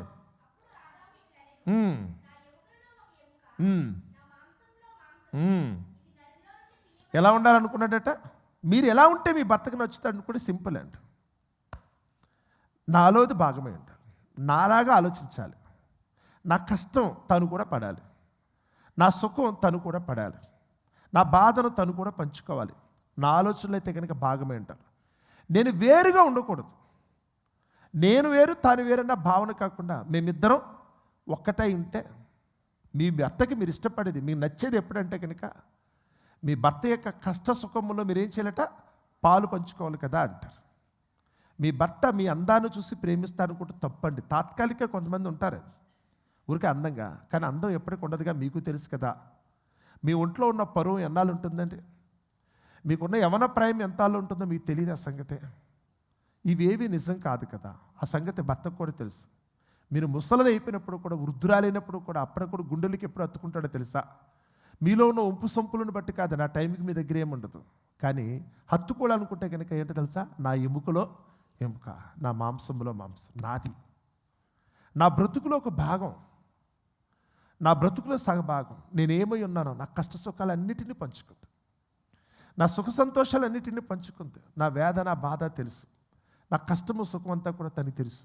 అందుకనే నా భార్య అంటే నాకు ఇష్టం. ఏ భార్య అయినా కానీ భర్తకి ఎలాగంటే తన బాధలో పంచుకునే దాన్ని అయితే కనుక ప్రేమిస్తాడు ఏ భర్త అయినా కానీ. అంతేగాని మీ అందచందాలను బట్టి ఏ భర్త ప్రేమించడు. ఇది ఆదామే నిరూపించాడు ఆ రోజు. తను స్వయంగా చెప్తున్నాడు, నా ఎముకల్లో ఎముక, నా శరీరంలో ఒక భాగం ఆమె, నా మాంసంలో ఒక మాంసం, నాది, నాలోంచి ఉన్నది. నేను ఏదైతే చెప్తున్నానో తనేది అదే చేస్తుంది. నా ఆలోచన బట్టే తను నడుస్తుంది. నేను నుంచోమంటే నుంచుంటుంది, కూర్చోమంటే కూర్చుని. ఎందుకంటే నేను శిరస్సుని, ఆమె నాకు శరీరం. నేను శిరస్సును కనుక నా బాధను అర్థం చేసుకుంటుంది. నా ఆలోచన అయితే తృణీకరించినట్టు కాకుండా నేను చెప్పిన దాంట్లో ఉన్న వాస్తవాన్ని గుర్తిరుగుతుంది కదా అనుకుంటే ఏ భర్త అయినా ప్రేమిస్తాడు. భార్య కూడా అంతేనండి. ఏదో డబ్బులు సంపాదించేంత మాత్రం చేత, బలంగా ఉన్నంత మాత్రం చేత ఏ భర్తను కూడా మేదేసేసుకోరు. నా బాధను గుర్తెరిగేవాడు ఎప్పుడు కూడా అయితే నా హృదయాన్ని పంచుకోవడం, నా హృదయాన్ని పంచుకోవడం. అందుకనే నేను చదువుకున్నప్పుడు కూడా ఏక హృదయము, ఏకాత్మ, ఏక తాత్పర్యంతో ఉండాలి. ఇద్దరు వ్యక్తులు కనుకైతే కనుక ఐకమత్యంగా ఉండాలనుకుంటే కనుక అంత గొప్పగా ఉండాలి. మీరు ఇది ప్రాక్టీస్ చేయండి. మీ భర్తని అర్థం చేసుకోవడానికి ప్రయత్నించండి. తన మనసులో ఉంటుంది తప్పే, కొన్ని సందర్భాల్లో మీ భర్త ఆలోచించేది కూడా తప్పే, కానీ తప్పని సంగతి విడమర్చి చెప్పాల్సిన బాధ్యత ఎవరిది? మీ తండ్రి దగ్గరికి వచ్చినా, మీ తమ్ముడు దగ్గరికి వచ్చినా, నీ కొడుకు దగ్గరికి వచ్చినప్పుడు కూడా ఒకడు వాళ్ళతో కనుక కనుక మీరు ఐకమత్యం కలిగి ఉండాలనుకుంటే ముందు వాళ్ళ మనస్సులో ఏముందో తెలుసుకోవడం ప్రయత్నించండి. వాళ్ళ హృదయం మృదువైన మాట ఏం చేస్తుందంట? క్రోధమును చల్లరు. మాట్లాడేటప్పుడు మీ మాటల్లోనే మృదువుగా చూసుకోండి. సాత్వికమైన నాలుక అది జీవవృక్షము కదా అంటాడు. మీ నోటి వెంట వచ్చే మాటే నిజంగానే అవతల వాడిని మీకు మిత్రుల్ని చేయగలదు. మీ నోటంటే వచ్చే మాటే అవతల వాడిని మీకు శత్రువుగా కూడా చేయగలదు. మీ భార్య దగ్గరికి వచ్చినప్పుడు ఎప్పుడన్నా అలా మాట్లాడారా? మీ భర్తతో మీరు అలా మాట్లాడారా? ఎవరికి వాళ్ళు ఒకసారి చెక్ చేసుకోండి. ఆదాము చెప్తున్నాడు, నేను ప్రేమించింది చిలకల్ని గోరింకల్ని కాదు, నేను ప్రేమించింది కుక్కల్ని పిల్లుల్ని కాదు, నాకు అవి ఎందుకు. ఈరోజు లోకంలో మనుషులైతే కనుక పార్ట్నర్ సరిగా లేకపోవడం చేత ఎవరింట్లో కనుక కుక్కల్ని పెంచుకున్నారనుకోండి, సపోజ్ మీరు ఒక్కటే గుర్తుపెట్టుకోండి, ఎవరింట్లో అయితే కనుక కుక్కల్ని పెంచుకున్నారో మీరు ఒక్కటే బండ గుర్తేనంటే ముందు వాళ్ళ భార్యాభర్తల మధ్యన సయోధ్య లేదని అర్థం. వాళ్ళ తండ్రి కొడుకుల మధ్యన అయితే కనుక ప్రేమానురాగాలు లేవని అర్థం. వాళ్ళు కోరుకున్నది అయితే కనుక వాళ్ళకైతే కనుక దక్కట్లేదు కనుకనే, వాళ్ళు ఏదైతే కోరుకున్నారో వాళ్ళకి దక్కట్లేదు కనుకనే వాళ్ళైతే కనుక ఇదిగో కుక్కల్ని పిల్లులతో అయితే సావాసం చేస్తారు. కొంతమంది మందు అలవాటు చేసుకుంటారు, కొంతమంది సిగరెట్ అలవాటు చేసుకుంటారు. దేని కొరకు? నిజంగా తన భార్య దగ్గర కనుక తను పొందుకున్న సుఖ సంతోషాలు ఉంటాయి. భార్య ఇచ్చే ఆనందం కంటే ఇంకెవరు ఇవ్వగలరని నాకు అర్థం కాదు. నిజంగా కనుక భార్య కనుక ఒకరికి కనుక 100% తను డ్యూటీ చేస్తే కనుక ఏ భర్త తాగుబోతు కాడు, ఏ భర్త సిగరెట్ నోట్లో పెట్టడో, ఏ భర్త కూడా ప్యాకెట్కి వెళ్ళడో. నువ్వు కనుక కరెక్ట్గా ఉండవలసిన విధంగా కనుక ఉంటే నీ భర్తని కనుక నువ్వు సుఖ సంతోషాలతో కనుక నువ్వు మురిపించగలిగే స్థితిలో ఉంటే నీ బాధ్యతను కనుక చక్కగా నిర్వర్తిస్తాయి. దేవుడు అక్కడ చెప్పాడు, అక్కడ సాటి అయిన సహాయం అని, అంటే దీనికి మించిన సహాయం ఇంకెవరికి లేదు. మందు అలవాటు చేసుకున్నాను అనుకుంటే ఏం చేస్తాను, నాకు అలవాటు అయిపోయిందండి. ఇంట్లో ఉన్న టెన్షన్స్ ఏంటి, నా భార్య, నాకు ఇది అలవాటు అయిపోయింది అంటున్నారు చాలామంది. భార్య వల్లనే తాగుబోతులు అవుతున్నారు, భార్య వల్లనే సిగరెట్లు తాగుతున్నారు, భార్య వల్ల ఈరోజు జోదగాళ్ళు అయిపోతున్నారు. ఇంట్లో మనశ్శాంతి లేదు అంటున్నారు వాళ్ళు, స్నేహితులు బట్టి వాళ్ళని బట్టు. కానీ నీ బాధ్యత ఏంటి తెలుసా? నీ బాధ్యత ఏంటో తెలుసా? మీరు చేసే పనులు అన్నప్పుడు చెప్తున్నాడు. ఏం చేశారట పేతురు గారు? ఏమంటాడు ఆయన? ఇప్పుడు రండి అక్కడ మళ్ళీ 3వ వచనం, 3వ అధ్యాయం 3వ వచనం.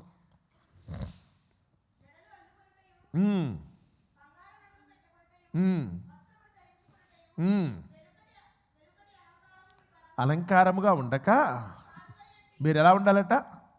సాధువు అంటే మీ మాట ఎలా ఉండాలి? అని కుక్కలా మీదడి పెట్టేట్టు కాదు. అక్కడ మీరు మాట్లాడుతూ ఏంటి అంటారు. ఏమే ఎక్కడున్నావు అన్నావు అనుకోండి, సపోజ్ ఇంట్లో ఉన్న భర్త ఓ టీ కావాలన్నా మరొకటి అనుకొని చెప్పి ఆవిడ బట్టలు ఉతుక్కుంటుంది, గిన్నెలు కడుక్కుంటుంది, వంటగదిలో ఉంది. ఓయ్ ఎక్కడున్నావు అన్న, ఏంటి ఇప్పుడు దేనికోసం అన్నారు అనుకోండి, ఏమవుతుంది? మీరు ఎక్కడ చెడిపోతున్నారో చూసుకోండి. మీ మనసులో ఏదైనా ఉండొచ్చండి, మీ బాధ్యత అది కాదండి. మీరు ఎదిరించేది మీ భర్తను కాదండి, మీరు తృణీకరించేది మీ భర్తను కాదండి. మీరు ఎవరిని ఎదిరిస్తున్నారు తెలుసా?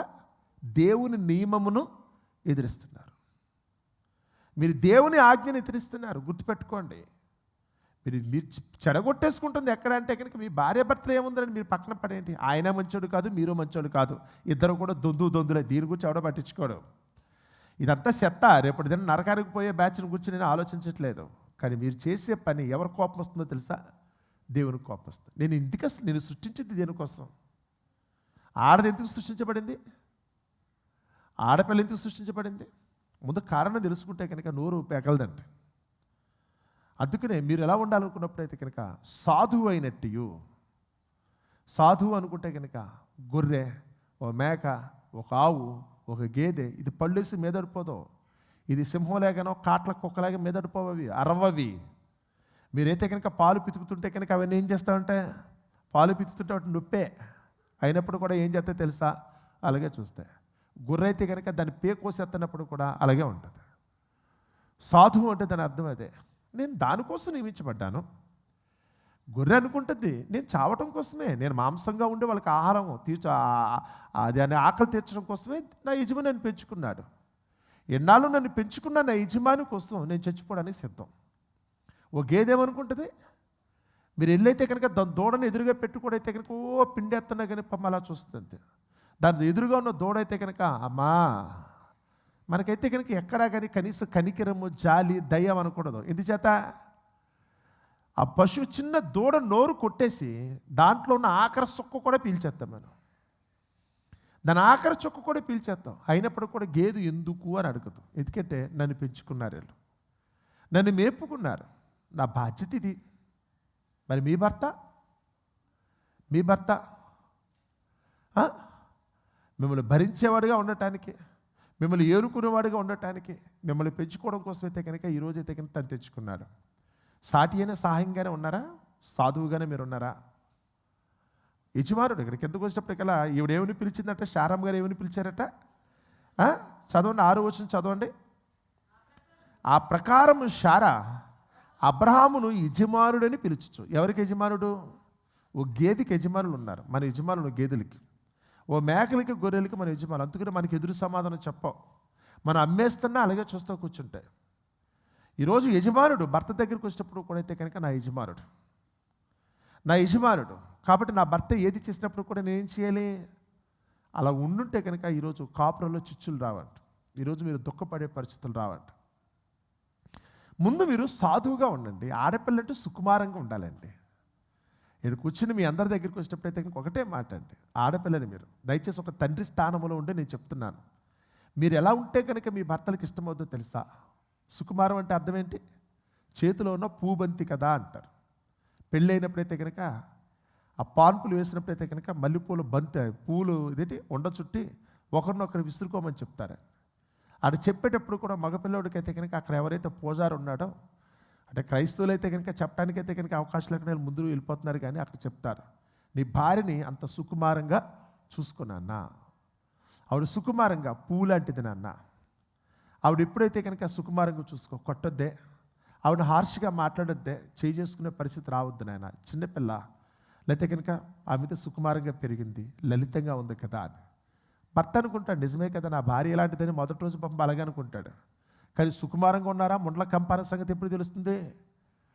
వీళ్ళు సుకుమారం ఏమని అందరూ అంటున్నారు. తండ్రి అలాగే చెప్తాడు, నాన్న నా కూతురు గుండెల మీద పెట్టి పెంచుకున్నాను బాబు ఏడుస్తాడు అక్కడ తండ్రి. అయ్యో నా కూతురు నీ చేతులకు అప్పగిస్తాను కదా, కొంచెం బాగా చూసుకో బాబు. నేనైతే కనుక నా కూతుర్ని ఎప్పుడూ ఏడిపించలేదు, తనైతే కనుక గుండెల మీద పెట్టుకుంటాను. అప్పుడు అల్లుడు కూడా చెప్తాడు, ఆ మామగారు మీరేం కంగారు పడకండి, నేను చూసుకుంటానండి అని. తను అలాగే అనుకుంటాడు, అయ్యి బాబు నా భార్య అయితే కనుక ఇంత మంచిదేమో, ఇంత సుకుమారంగా పెరిగిందేమని. అక్కడికి వెళ్ళిన తర్వాత ఇదంతా ఒట్టి అంబక్కని తెలిసిపోద్ది. ఆ నాన్న చెప్పిన దానికి ఇది చేసేదానికి సంబంధం లేదు కదా. దీన్ని నోరు తెత్తి కనుక కుక్కలాగి మీద పడిపోతుంటే కనుక ఇది సుకుమారం ఏంటి?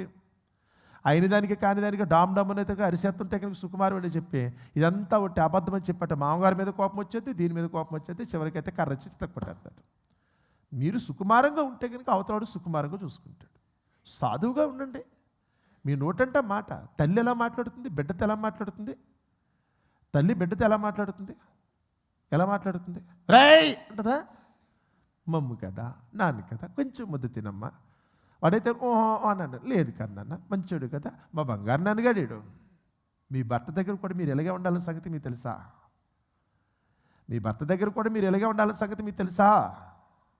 తల్లి స్థానమే కదా. భోజనం పెట్టినప్పుడు ఏం చేయాలి? వండడం లేదోటి, తింటే లేదా మానేసాయి. ఏంటిది ఉప్పు నేను తట్టుకోలేకపోతున్నాను అనుకుంటే కనుక తింటారా? తీసేనా? మరి ఆకలితో ఆడేమైపోతాడు? గౌరవం ఎలా వస్తుందండి? అయ్యో అలాగా ఉప్పు ఎక్కువైందా, ఏం చేయను, మళ్ళీ ఒక్క నిమిషం కూర్చుంటారా? ఈ లోపైతే కనుక ఏదైనా ఆమ్లెట్ వేసుకొచ్చేస్తాను, లేకపోతే ఈ లోపు ఇంకోటి ఏదైనా వండుకొస్తాను ఇప్పుడు అన్నారా? ఎక్కడుందండి మీలో మెత్తదనం? తల్లితనం ఎక్కడొచ్చింది ఇక్కడ? తల్లి అనుకుంటే కనుక బిడ్డ ఆకలితో ఊరుకుంటుందా? తను బాధలో ఉన్నప్పుడు కూడా అయితే తనైతే కనుక పాలు కూడా మాందండి. అమ్మో నా బిడ్డ నేను బాధపడినా పర్లేదు. దాని నుంచి భర్త తన్నేస్తున్నప్పుడు కూడా పిల్లకి పాలు ఇచ్చిన వాళ్ళు ఉన్నారు తెలుసా? నేను ఒక ఆవిడనైతే చూశాను, బండి మీద పడిపోయి కాలు ఇరిగిపోయింది, వేలాడిపోతుంది. ఆ టైంలో కూడా పిల్లోడైతే కనుక చేతిలో పెట్టుకుని అయితే కనుక పాలు ఇచ్చేస్తుంది. ఆవిడ కాలు వేలాడిపోతుంది, రక్తంగా ఆరిపోతుంది, కట్ అయిపోయి. ఆ టైంలో కూడా పిల్లోడు పాలు ఇస్తుంది. అది ఆ మహాతల్లి అనుకున్నాను. ఇది తల్లి ప్రేమ. మనకి ఎక్కడ ఉందా? ఉంటావా, వెళ్ళిపోతావా? డబ్బులు ఇచ్చేంతసేపు నీ మీద గౌరవం, నువ్వు సంపాదించకపోతే నీ మీద గౌరవం లేదు. ఇది భార్య అంటారా, వేశ్య అంటారా? అది కూర్చున్న మీరు అందరూ గుర్తుపెట్టుకోవాల్సింది. మాట పలికితే కనుక అది కఠినంగా ఉన్నప్పుడు కూడా మీరు చేసే తప్పుడు పనులు అయ్యాయి. అతను రోగి అయినప్పుడు కూడా భార్య ఎప్పుడు కూడా తృణీకరించే పరిస్థితి రాకూడదు. వాడు తాగుబోతో తిరుగుబోతూ కూడా చేసుకుంది నువ్వు చూసుకోవాలి. భార్యగా నీ పని ఏంటంటే కనుక ఒక భార్య కూర్చుంటే కనుక సకల రోగాలు సెట్ అయిపోతాయి. మీకు సంగతి తెలుసా? తను ఉండవలసిన విధంగా ఉంటే కనుక ఏ భర్త అయినప్పుడు కూడా తానైతే కనుక చక్కటి క్రమంలోకి వచ్చేస్తాడు. ఎందుకంటే నా భార్య వల్ల నాకు కలిగే సంతోషం, నా భార్య ఇచ్చే సంతోషం ముందు లోకంలో ఇంకెక్కడి నుంచి వస్తుంది నాకు? నా భార్య వల్ల కలిగే సంతోషం ముందు లోకంలో ఏది పనికిరాదు అనుకునే పరిస్థితి రావాలి. అసలు భార్య ప్రమాదం అయిపోతే కనుక ఆడు బయటికి పోక ఏం చేస్తాడు? ఈరోజు గౌరవం లేదండి. నా బాధ అంతా ఏమీ లేదు. కనీసం ఈరోజు దేవుని మాట మీరు చెప్పాలని ప్రయత్నించినా ఈరోజు మీ భర్తలు మీ మాట వినట్లేదు. అదే ఎక్కువ బాధ అనిపిస్తుంది. అంటే మీ మీద కనీసం మీ భర్తలకి గౌరవం లేదు. రీజన్ ఏంటంటే కనుక మీరు ఎంత నటించాలని ప్రయత్నించినప్పుడు కూడా మీరు బయటికైతే కనుక అలా ఉన్నారు, కానీ వ్యక్తిగతంగా వచ్చినప్పుడు ఇప్పటికీ మీలో మార్పు రాలా. మీ బలహీనతలు మీ భర్త చూస్తున్నాడు. మీ బలహీనతలు భర్త చూసి ఏదో సొల్లు చెప్తుంది కానీ దీని మాట ఎవడంటాడు, సరే అలాగే వస్తానులే, ఊరికే మొహమాటం కోసమే తప్ప మీకున్నంతగా మీకున్న ఆసక్తి తనకి లేకపోవటానికి రీజన్ మీరే. అందుకని మొట్టమొదట మీరు మార్పు అనుకున్నప్పుడైతే కనుక ఎలా ఉండాలట? సాధువు అయినట్టి. రెండోది మృదువైనట్టి. సామెత గ్రంథంలో చెప్తున్నాడు, మృదువైన మాట ఏం చేస్తుంది? క్రోధమును కూడా చంపేయడానికి వచ్చినవాడు కూడా, నేను కత్తి తీసుకుని నరుకులారం వచ్చినవాడు కూడా నువ్వు పలికి ఆ మృదువైన మాటను బట్టి కత్తి కూడా ఏమైపోద్దట? కింద పడేస్తాడు. నువ్వు మృదువుగా మాట్లాడుతూ నేర్చుకో. ఎందుకు నోరేంటి అలా ఉంది, కంపు నోరు? ఎందుకంత రెచ్చగొడతారు? ఎందుకు ఆ ప్రొవొకేషన్ అంటారు? అవతల వాడికి లేని ఆలోచనలు కూడా మన దగ్గరికి వచ్చేస్తాయి. ఏదైనా గొడవ పట్టడం, ఏంటి వెళ్ళి కొడతావేంటి, నన్ను ఇంట్లోంచి బయటికి గంటేస్తావేంటి, నా పుట్టింటి పంపించేస్తావేంటి, అసలు అడిగే ఆలోచన రాలేదు అక్కడ. ముందు ఈ మాటలు ఏలే తరిమేసుకుంటే కనుక ఏమైపోద్ది? ఈ మాట అవునులే నేనైతే నచ్చుతాను, నువ్వు ఎవరెవరినో చూసుకుంటావు, నీకు ఎవరితో నచ్చుంటుంది, ఆడ మనసులోనే లేదు అక్కడ. ఓహో ఇదేదో బాగానే ఉన్నట్టుందిగా. మాట్లాడుతూ నేర్చుకోండి, మృదువుగా మాట్లాడుతూ నేర్చుకోండి. ఆడపిల్లలండి, మీరు ఎంత సుకుమారంగా ఉంటే, పూబంతిలాగా మీరు ఉంటేనే నిజంగా అటు మనిషికి నచ్చుతారు, దేవునికి నచ్చుతారు. మీరు అంత బలహీనులు చెప్తున్నాడు. గాజు వస్తువులు చూసినట్టు చూడమన్నాడు దేవుడు. తెలుసా మిమ్మల్ని? వారు మిక్కిలి బలహీనమైన ఘట్టమని ఎంచి మీరు వారిని ఏం చేయమన్నాడు తెలుసా? సన్మానించండి. అంతే కదండి. నాకు మంజీలు పట్టుకొచ్చారు, ఎంతగా జ్యూస్ కూడా ఇచ్చారు. ఒకవేళ కనుక స్టీల్ గ్లాసులో పట్టుకొచ్చారు అనుకోండి, తాగేం చేస్తాను? ఈ పక్కన పెట్టేస్తానండి. ఎందుకని? తనినా పర్లా, అది ఎక్కడ పోదాం. అదే ఇందాక నాకు జ్యూస్ అయితే కనుక గ్లాస్తో ఇచ్చారు, గాజు గ్లాస్తో ఇచ్చారు. ఇప్పుడు దాన్ని ఏం చేస్తాను? ఇలా కింద పెట్టనండి, ఎందుకంటే ఆదమరుపుతున్నప్పుడు తన్నేస్తే పగిలిపోతుంది. అందుచేత టేబుల్ మీదే పెడతాను. ఇదే విజయ్ వచ్చైతే కనుక దాన్ని తీసుకుని అయితే కనుక వెళ్ళిపోయాడు. ఆ గ్లాస్ అయితే కనుక వాళ్ళు తీసుకెళ్తారు, ఎందుకంటే అది గాజు గ్లాసు, పగిలిపోతే కుదరదు. మిమ్మల్ని కూడా ఎలా చూడాలి? అమ్మో నా భార్య చాలా అల్పమైనది, అమ్మో నేను లేకుండా ఉండలేదు బాబు, నేను చీకటి పడేటప్పటికీ వెళ్ళకపోతే కనుక ఇంటి కూడా ఒంటరిగా ఉంటుంది, అమ్మ వద్దు అనేటట్టుందా? మా ఆవిడ దానికోసం మనం ఏం కంగారు పడక్కల్లా. వాళ్ళ అమ్మ బాబు ఉన్నారు, అది ఎక్కడ కావాలనుకుంటే అక్కడ పోతుంది. మనం గురించి పెద్ద పట్టించుకోదు. నేను వెళ్ళేంతవరకు తినకపోవడం ఉంటుంది, తినేసి హ్యాపీగా పడుకుంటుంది, సీరియల్ చూస్తూ కూర్చుంటుంది. అది ఎవరు చేశారు ఈ పని? కొంతమంది ఏమనుకుంటారు తెలుసా? అమ్మ నేను వెళ్ళేంతవరకు మా ఆవిడ భోంచేదంటే, అన్న వదిలేశాను, నాన్న కొంచెం ఏమనుకోవద్దు, నేను ఈ దగ్గర చేయలేదాను. నేను అడుగుతాను కొన్ని సందర్భాల్లో, నాన్న దగ్గర తీసాను, నాతో పాటు భోంచేనానంటే, అన్న తను వెయిటింగ్లో ఉంటుంది ఇంటికన్నా, నా కోసం ఎదురు చూస్తుంది, మళ్ళీ నేను తినకపోతే కనుక తను కూడా తిందాం. ఇంతమంది చెప్పారు నాకు అలాగా. దేవుని స్తోత్రం. మంచి కాపురం నాన్న, మీరైతే కనుక ఎంతో అర్థవంతంగా ఉన్నారు కదా. నీకోసం ఎదురు చూసే భార్య. నేను కూర్చున్న మీలో ఎంతమంది మీ భర్తల కోసం ఎదురు చూస్తారా? వస్తాడు, ఎక్కడో తిరుగుతూ ఉంటాడు. అమ్మ ఏంటమ్మా మీ ఆయన రాలేదా? అడిగి వెళ్ళాడండి, వస్తాను. ఎప్పుడొస్తాడో తెలియదండి, వస్తే రావచ్చు పోతే పోవచ్చు కూడా, పెద్ద విశేషమేం కాదండి మాకు. ఉంటే ఉంటాడు, పోతే పోతాడు. ఎక్కడుంది మీ మృదుత్వం? మెత్తని హృదయం కదా. ఎక్కడికి వెళ్ళి నా భర్త టైం అయింది రాలేదేంటి, చీకటి పడిపోయింది ఇంకా రాలేదేంటి ఉందా? ఎప్పుడన్నా ఆలోచించారా? ఏం మార్పు ఉందండి? మీరు దేవుడిని నమ్మారంటే కనుక నేను నమ్మాలా?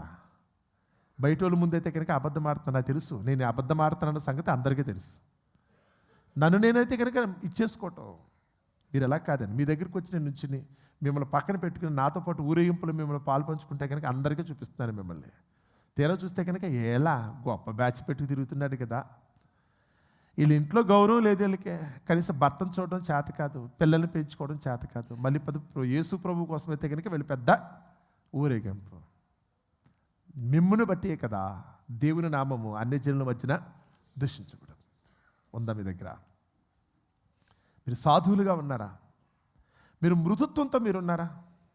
కిందకు వస్తే ఇంకా మృదువైనట్టైన గుణమను అక్షయాలంకారము గల మీ హృదయపు అంతరంగ స్వభావము అన్నప్పుడు పుట్టినోట్లో 2 కిందే ఉందో చూడండి అక్కడ. అంతరంగ స్వభావం 3 కదా.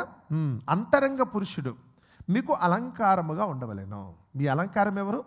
మీ అంతరంగ పురుషుడే మీకు అలంకారం. ఎవరైనా ప్రభుని యేసుక్రీస్తు వారే మనకి అలంకారం. మనం ధరించుకున్నది ఎవరినంటే కనుక యేసు ప్రభుని ధరించుకున్నాం. మిమ్మల్ని చూస్తే యేసు ప్రభు కనపడాలి. చెప్పాను కదా రాత్రి అయితే కనుక మీ ఎదురుగా ఉన్న వ్యక్తులు మీరు ఎవరినో చూడాలని. నిజమే, నేను చెప్పాను కనుక బలవంతం చేశాను కనుక మీలో యేసు ప్రభు ఉన్నాడని దండం పెట్టడం కాదు. కానీ యేసు ప్రభు మీలో కనపడేటట్టుగా అవతల వాడికి చూపిస్తే అప్పుడు వాళ్ళు మీకు నమస్కారం పెడతారు. వందనాలు చెప్పమన్నాను కదని చెప్పి బలవంతంగా వందనం కాదండి. మీలో యేసు ప్రభుని ఇప్పుడు చూపించారా?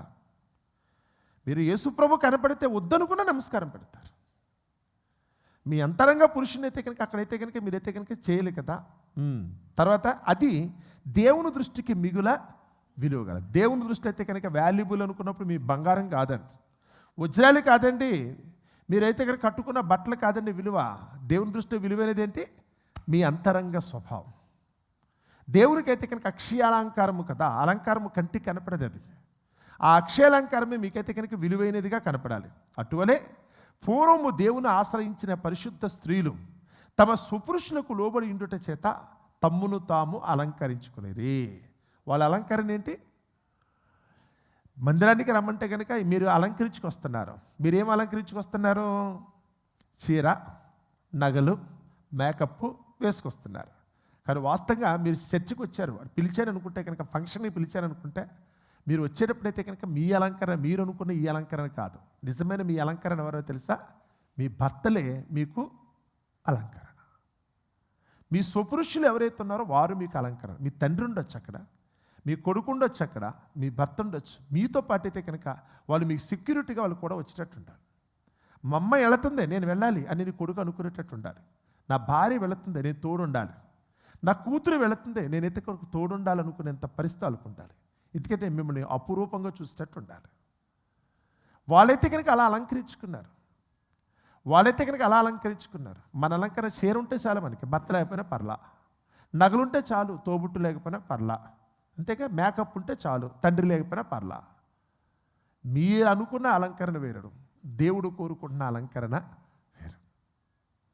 మీరైతే కనుక వాళ్ళు తమ పురుషులను అయితే కనుక తెచ్చుకున్నారు అని అంటున్నాడు. చూడండి అక్కడ, తమ్మును తాము స్వపురుషులకు లోబడి ఉండుట చేత తమ్మును తాము అలంకరించుకునేది. ఆ ప్రకారము శారా అబ్రహామును యజమానుడని పిలుచుచు అతనికి లోబడి ఉండాడు.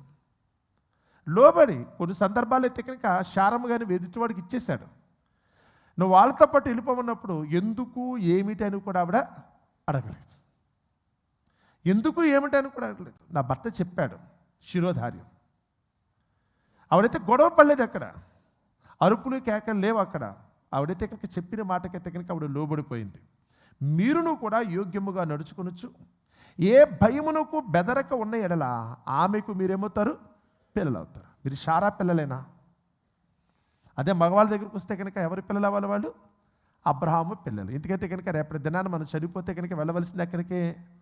ఆ పరదేశికి వెళ్ళాలి. అక్కడ ఎవరు కూర్చుంటారట? విశ్వాసులకు తండ్రి అయిన అబ్రహాము. ఇక మేమందరం కూడా అబ్రహామును చూసుకుంటాం. మీరందరూ ఎవరిని చూడాలి? శారమ్మ గారిని చూడాలి. ఏముందో మన దగ్గర శారమ్మ గారిని చూడడానికి?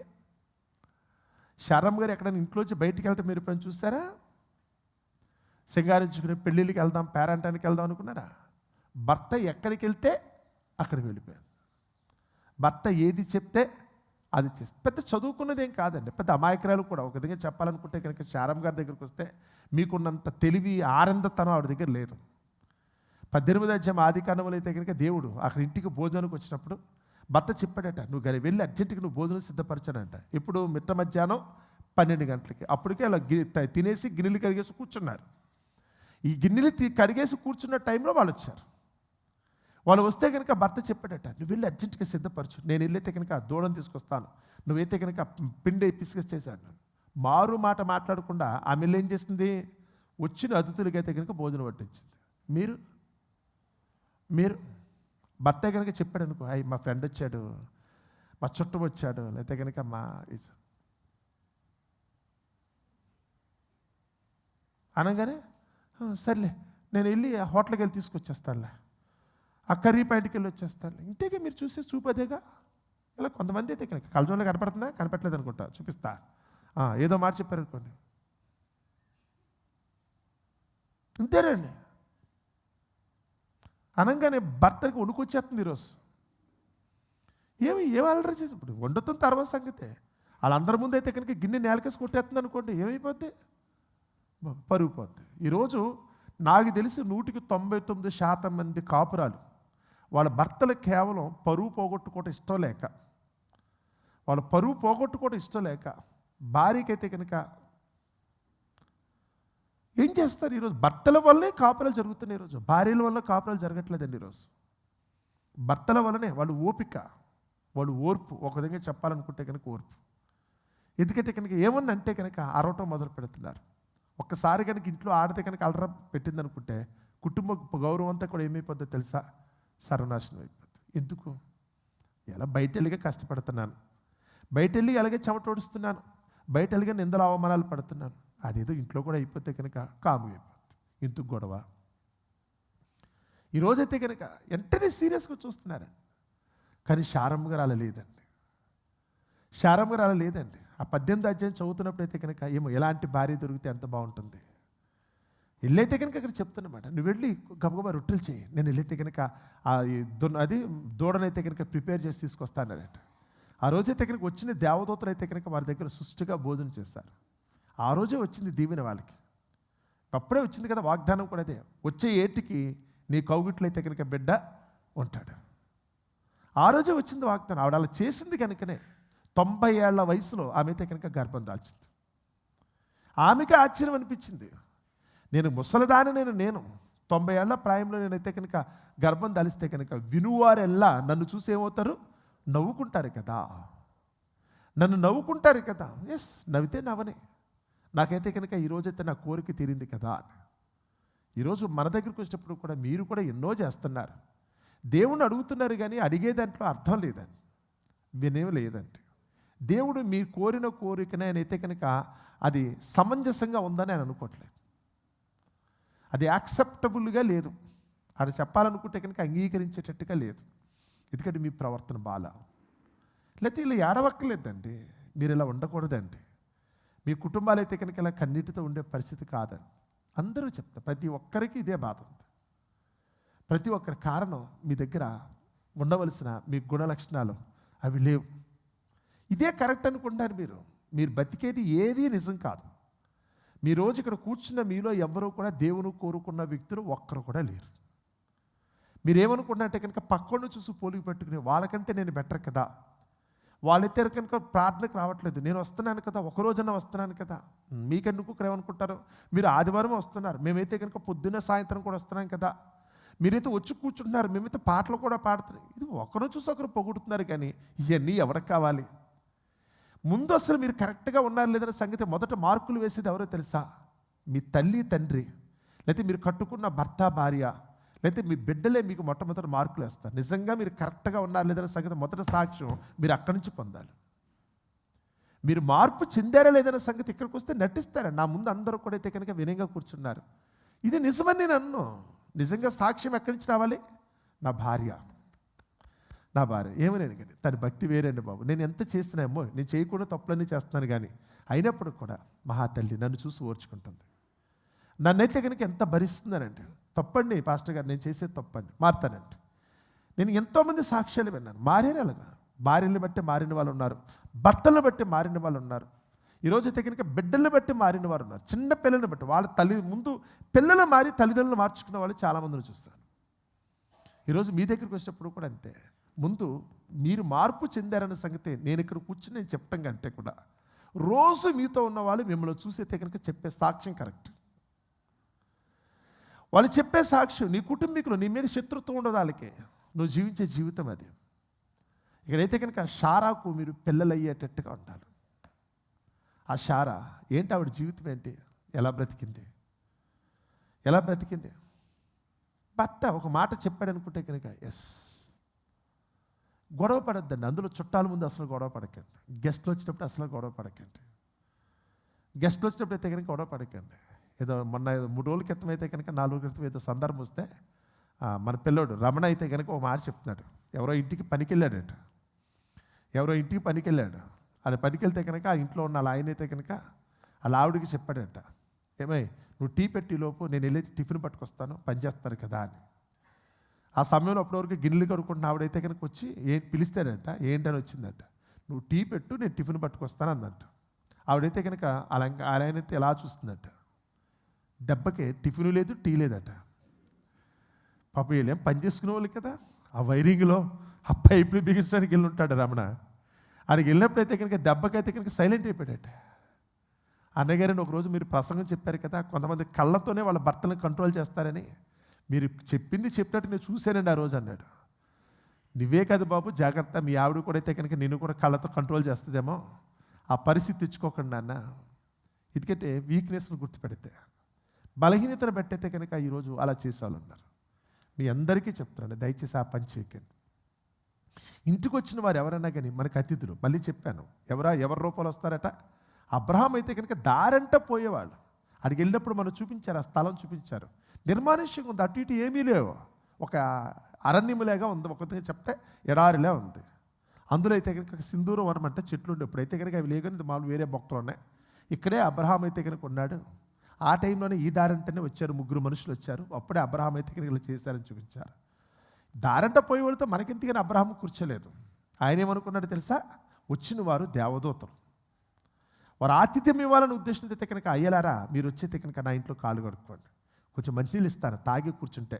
ఈలోపు భోజనం అయితే కనుక ప్రిపేర్ చేస్తాం. మీరు తినిన తర్వాత ఎండ కూడా ఉంది కదా, కొంచెం చల్లబడిన తర్వాత మీ దారిని మీరు వెళ్ళిపోవచ్చండి, నా మాట వినండి అని చెప్పి వాళ్ళు కూర్చోబెట్టాడట. ఎవరికి ఉంది అలా కూర్చోబెట్టినందుకు, భోజనం పెట్టినందుకు ఆ రోజైతే అబ్రహాం అయితే కనుక ఎన్నాళ్ళగానో తీరని కోరిక ఆ రోజు తీరిపోయింది. అబ్రహాం ఇలా అనుకున్నందుకైతే కనుక వెంటనే శారమ్మ, నీకేం పనే లేదా, దారిపోయి ప్రతి యాదవం తీసుకొచ్చి ఇంట్లో కూర్చోబెడతారంటే ఏమిటి, ఎవడు వండుతాడే, కుదరదు అనలేదండి. మీరైతే అలాగే మాట్లాడతారు. మీ మనస్తత్వం అయితే గిరికి రోజు వెళ్ళదు. మనకి ఎందుకండి అని గొడవ ఆడవడతారు. ఎప్పుడు చూసినా కానీ వస్తారు, పెట్టేవాడు ఉంటే కనుక వచ్చేస్తారండి, మీరు కంగారు పడకని అంటారేమో. శారమ్మ మారు మాట మాట్లాడకుండా భర్త యొక్క మాటనైతే కనుక విని వెంటనే వెళ్ళి ఆవిడైతే కనుక భోజనం సిద్ధపరచు. ఎవరో తెలియదు, వాళ్ళు అనామకులు, వాళ్ళు సంబంధం లేని వాళ్ళు అయినప్పుడు కూడా ఆవిడైతే కనుక చెప్పాడు కదా భర్త అన్న ఉద్దేశంతో పనిచేస్తుంది. అందుకని అబ్రహాము శారమ్మ గారు కూడా ఈరోజు కూడా మనందరికీ ఎలా ఉన్నాయో తెలుసా? ఓ తల్లి తండ్రి కింద. మిమ్మల్ని అందరినీ కూడా శారమ్మ పిల్లలు అంటున్నారు, అవ్వమ్మ పిల్లని ఎవరో పిలవట్లా. మీరైతే కనుక శారమ్మ పిల్లలు, మమ్మల్ని అయితే కనుక అబ్రహాము పిల్లలు అన్నారు. ఎంత ధన్యత వాళ్ళకి, ఎంత ధన్యత. అలా ఉండాలనుకుంటే కనుక ముందు మన దగ్గరే ఉండాలట, అక్షయాలంకారం ఉండాలి. ఒంటి మీద వేసుకునే నగలు కాదు, కట్టుకునే చీరలు కాదు, వేసుకునే మేకప్లు కాదు, కానీ గుణమను, ఈ గుణం, ఈ స్వస్థ బుద్ధితో కూడుకున్న ఈ గుణం మంచిదే ఉండాలి. ఎదుటి వాడికైతే కనుక మేలు చేసేటట్టుగా, వారికైతే కనుక ఆనందం కలిగించేటట్టు ఉండాలి. అలా చేయగలిగిన రోజున నిజంగా మీరు ధన్యులవుతారు. అట్టి ధన్యత మీ అందరికీ కలగాలని మరి మనసారా కోరుకుంటున్నాను. చిన్న ప్రార్థన చేస్తాను. పరమందున్న మా తండ్రి, దయగల మా దేవా, మీ ఘనమైన నామమునకు వేలాది స్తుతులు స్తోత్రములు తండ్రి. మమ్మల్ని ప్రేమించారు.